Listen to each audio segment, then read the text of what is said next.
హల్లెలూయా. దేవుని స్తోత్రం. దేవునికి మహిమ కలుగును గాక.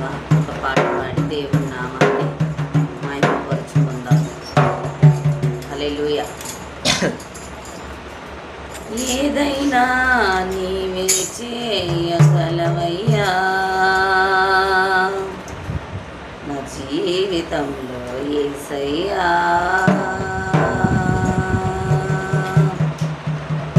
సాధ్యము కాని వాటిని, నమ్మలేని వాటిని, సాధ్యము కాని వాటిని, నమ్మలేని వాటిని నీవే చేయగలవయ్యా నా యేసయ్యా.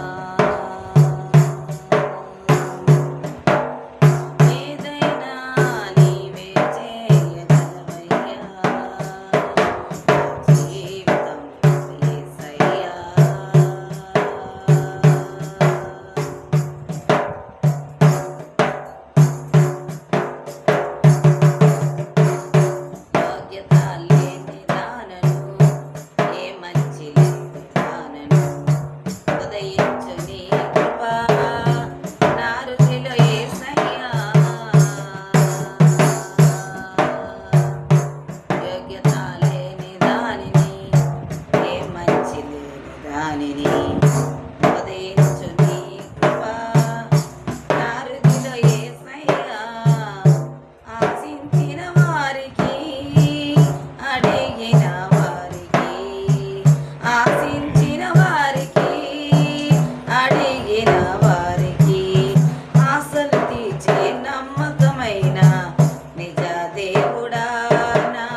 సర్వము